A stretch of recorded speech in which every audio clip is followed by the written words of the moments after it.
회장 해임건으로 그 자리를 잃고 결국 마지막 발악하는 독고탁. 권력에 집착한 그는 결국 강수에게 참교육당하며 경찰에 체포됩니다. 하지만 이 과정에서 마광숙과 소전무는 각각 그들의 결정을 하는데요. 독고탁 몰락의 끝을 함께 보고 싶다면 구독과 좋아요로 끝까지 함께 해주세요. 진짜 무너지는 건 독고탁 자신이었지만 그는 그걸 아직 몰랐다. 회장 자리에서 해임된 후 독고탁은 고요한 저택 안에서 무너진 권력의 그림자와 함께 있었다. 그는 혼잣말도 없이 긴 한숨을 뱉으며 책상 서랍을 열었다. 그의 손끝엔 장미애의 오래된 주주 서류가 있었다. 몇 해 전 주소지 변경을 위해 일시적으로 남겨두었던 위임장 한 장과 함께 정식으로 처리되지 않은 채 보관되어 있던 그것은 지금 그의 눈앞에서 마치 두 번째 기회처럼 빛나고 있었다. 그는 얄팍한 계획을 실행하기 위해 말없이 서류를 꺼냈다. 그리고 익숙한 듯 고개를 돌려 창고처럼 방치된 사무용 캐비닛을 열었다.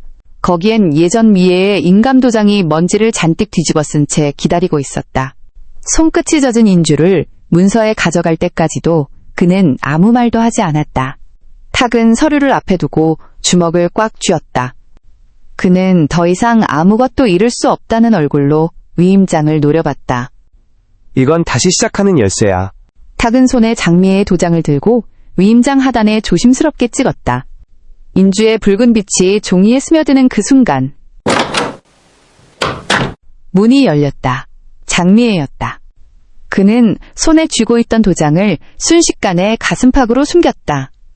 그러나 그 행동은 오히려 더 의심스러웠고 미애는 무표정한 얼굴로 조용히 그의 앞에 섰다. 탁은 들켰다는 불쾌함보다 왜 이 순간에 그녀가 나타났는지에 더 신경이 쓰였다.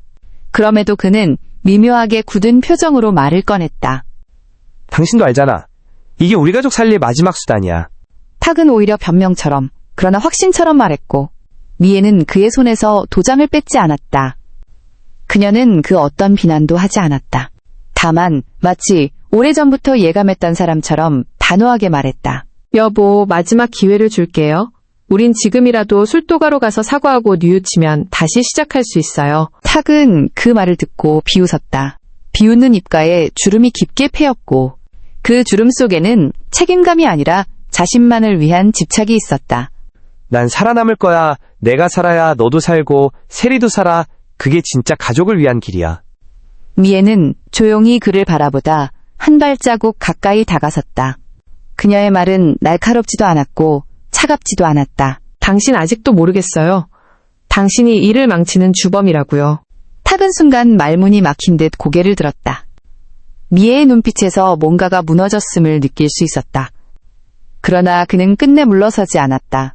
탁은 아무 말 없이 위조 서류를 들고 자리에서 일어섰다. 그의 걸음은 차갑고 느렸지만 확고했고 뒤를 돌아보지도 않았다.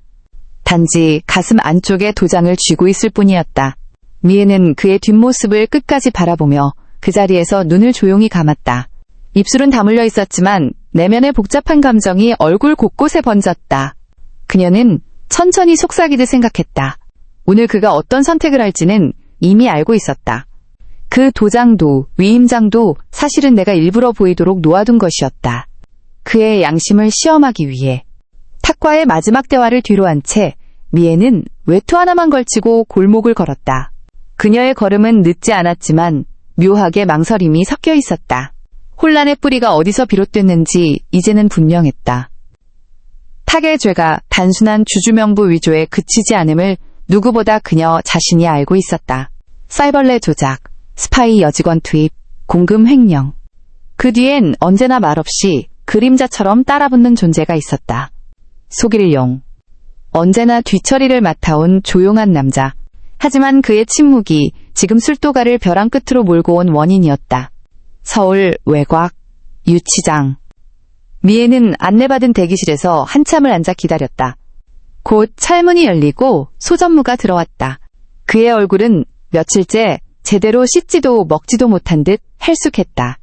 눈 주변엔 피곤이 검게 내려앉았고 의자에 앉는 손동작 하나까지도 신경이 예민하게 곤두서 있었다. 그는 고개를 들지 않았다. 애써 시선을 피하는 그를 향해 미애는 곧장 말을 꺼냈다. 독고탁 해임됐어요. 당신도 이제 끈 떨어졌어요. 소전무의 눈동자가 처음으로 흔들렸다. 당신이 침묵한다고 아무도 당신 지켜주지 않아요. 하지만 지금이라도 솔직하게 말하면 그래도 남은 인생 혼자 독박 쓰지 않을 수 있어요. 그녀는 책상 아래 손을 내리고 녹음기를 조용히 켰다. 한참을 입 꾹 다물던 소전무는 덜덜 떨리는 손으로 물컵을 들었다. 플라스틱 컵의 가장자리가 흔들렸고 겨우 물 한 모금 삼킨 뒤 그는 무너지는 사람처럼 입을 열었다. 그 사람 시킨 대로 했어요. 처음엔 그냥 지시였어요. 술독가에 쌀벌레 넣고 기자 부르고 여직원 심어서 몰래 영상 만들고 허위 서류도 만들어내고 내가 그 사람한테 인간이 아니라 그냥 도구였다는 거 알고 있어요. 그는 한숨도 못 쉬고 이어서 말했다. 얼굴을 들지 못한 채 손끝을 책상 아래로 숨기려 애썼다. 처음엔 나도 이게 그저 회사 일이겠거니 했어요. 그런데 이젠 내가 뭘 위해 이렇게 된 건지조차 모르겠어요. 제 사무실에 관련 자료도 있습니다. 미애는 고개를 끄덕였다. 그리고 조용히 말한다. 감사해요. 그 말을 하신 걸 후회하지 않게 해드릴게요. 그녀는 말없이 녹음기를 껐다. 소전무는 더 이상 아무 말도 하지 않았다. 그의 손등은 책상 위에서 천천히 떨어졌고 그대로 웅크리듯 의자에 몸을 기댔다. 그날 밤 미애는 다시 서울 시내로 돌아왔다. 한 손엔 USB, 한 손엔 오래된 트렌치코트. 그녀는 조용히 술도가를 향해 걸었다. 우산도 없이 그 비를 고스란히 맞으며 이제 그녀가 할 수 있는 일은 단 하나. 모든 죄를 짊어지기보다는 제대로 된 단죄를 통해 진짜 속죄를 시작하는 것뿐이었다. 고백은 용기의 문제가 아니었다. 더는 도망칠 수 없다는 자각이었다. 정말 죄송해요. 이런 식으로 다시 얼굴을 보게 될 줄은 몰랐어요. 마광숙은 술도가 사무실 책상 위 조심스럽게 내민 USB 하나를 바라보며 고개를 숙이는 미애를 바라봤다. 한때는 술도가에서 한솥밥을 먹던 여자가 이제는 죄 지은 듯 말끝을 흘리고 있었다. 제가 직접 나서면 감정이 앞설 것 같아서요. 광숙 씨, 이걸 받아주세요. 독고탁의 죄의 그 무게를 당신이 정하셔도 돼요.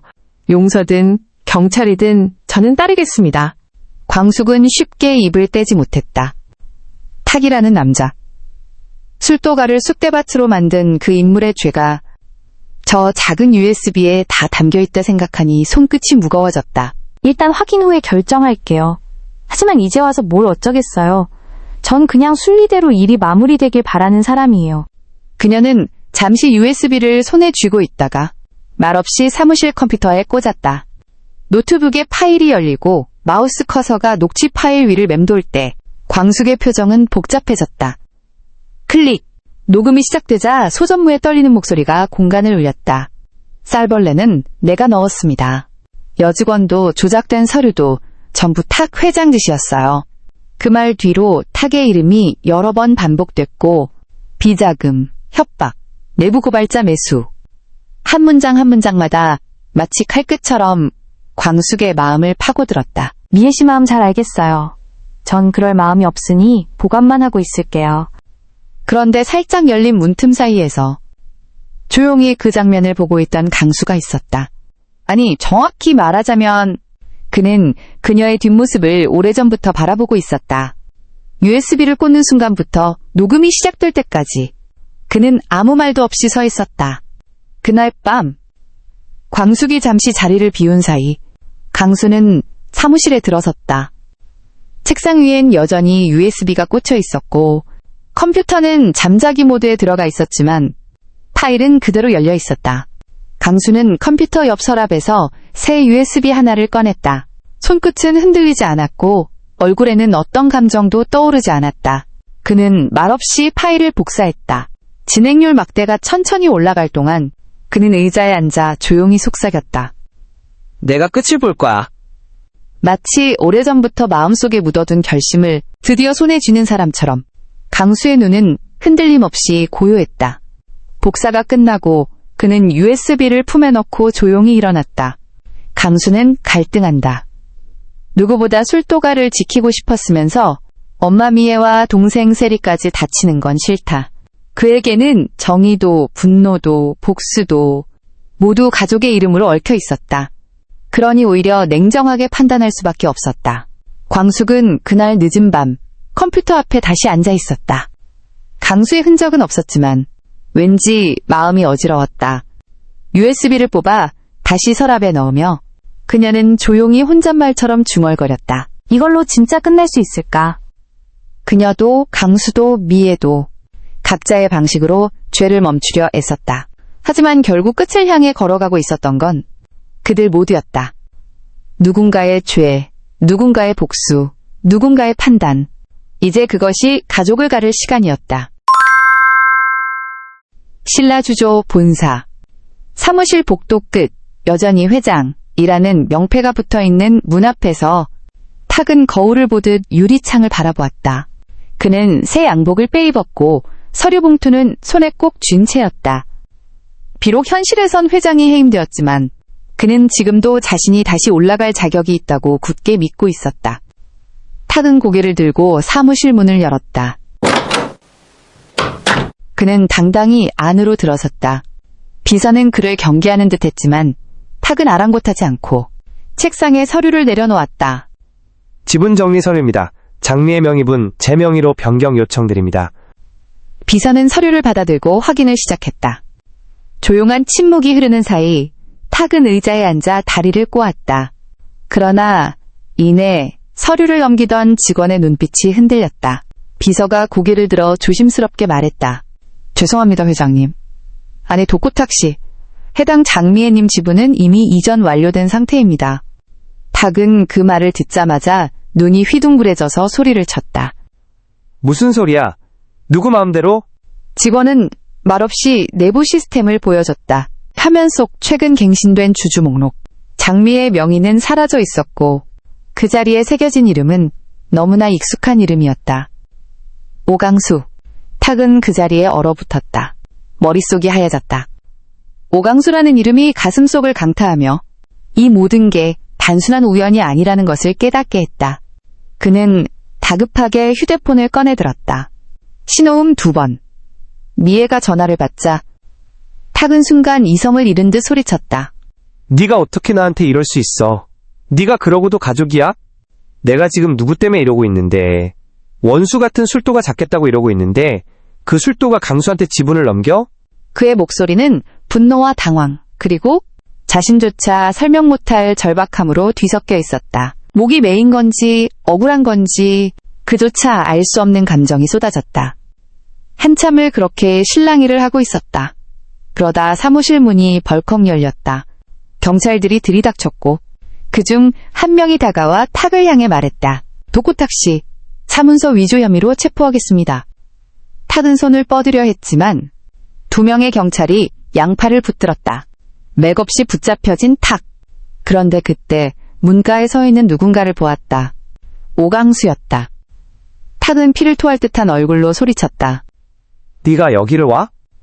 그러자 강수는 조용히 한 걸음 다가와 탁의 눈을 똑바로 바라보며 말했다. 도코탁, 당신은 이제 끝이에요. 탁은 말없이 입술을 깨물었다. 한때는 업둥이라 무시했던 아이. 하지만 지금 그 앞에서 자신이 누군가를 업신여길 자격조차 없음을 그제야 깨닫고 있었다. 경찰은 탁의 손목에 수갑을 채웠다. 탁은 힘없이 끌려가며 마지막으로 말했다. 이게 다 우리 회사를 위한 거였다고. 그러나 아무도 대답하지 않았다. 강수는 침묵했고 미애는 전화를 끊었으며 그 자리에 있던 모든 이들은 조용히 시선을 피했다. 그는 지금 권력을 잃은 게 아니라 가족이라는 마지막 끝마저 놓친 것이었다. 탁은 그렇게 경찰 앞에서 마지막 자존심을 지키려 안간힘을 썼다. 수갑을 채운 채 끌려가며 소리쳤다. 입술은 파르르 떨리고 눈동자는 허공을 향해 흔들렸다. 내가 뭘 잘못했다고. 이건 다 가족을 위한 거였다고.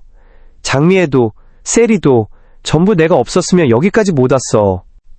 그 소리는 단순한 항변이 아니었다. 가장 무너진 자가 마지막으로 붙잡으려는 허상. 누구도 그 말에 반박하지 않았다. 경찰은 냉정하게 말했다. 말씀은 조사실에서 하시죠. 이런 젠장.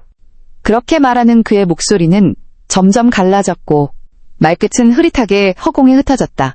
눈가에는 금세 젖어드는 물기가 맺혔다. 그 순간 탁은 조용히 고개를 돌렸다. 그의 시선은 강수를 향했다. 강수는 눈을 피하지 않고 조용히 말했다.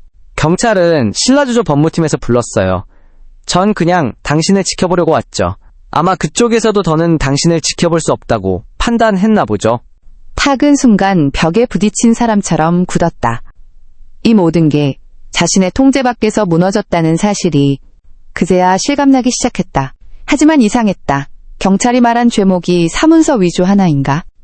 협박, 횡령, 쌀벌레 스파이 등 수없이 많은 죄목을 가진 독고탁이었지만 그에 비해 단순한 경찰의 죄목 설명에 의아해 한다. 협박, 횡령, 스파이 그런 건? 탁의 목소리는 이제 거의 으쪼림이었다. 그 눈엔 이 상황을 받아들이지 못하는 황망함이 스며 있었다. 그때 강수가 품에서 작은 USB 하나를 꺼냈다. 은빛 케이스가 천천히 빛났다. 여기 있어요. 소 전무가 말한 모든 진실과 자료가. 근데 아직 제출 안 했어요. 탁은 숨을 삼켰다.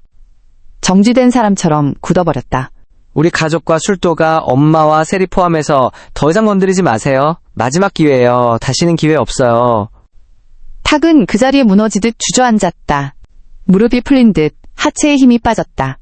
경찰 2명이 양옆에서 부축하듯 팔을 잡았다. 탁은 마지막으로 고개를 뒤로 돌렸다. 입술이 꿈틀거리며 익숙한 이름을 부르려 했다. 미애야. 그러나 그 자리에 그녀는 없었다. 사무실은 조용했고 복도는 비어 있었다. 누구도 그를 기다리지 않았고 아무도 그의 시선을 받아주지 않았다. 그는 고개를 숙였다. 자신이 지키고자 했던 권력, 가족, 명예 모두 자신의 손으로 망가뜨렸음을 깨닫는 순간이었다. 그릇된 방식으로 그토록 지키려 했던 것들이 실은 모두 그의 손으로 흘러내리고 있었다. 그리고 그걸 가장 늦게 안 사람이 바로 독고탁 자신이었다. 이 가족의 선택, 이 결말, 다음 이야기도 궁금하시다면 구독과 좋아요로 함께 지켜봐주세요. 가족은 지켜야 할 존재이지 지배해야 할 대상이 아닙니다.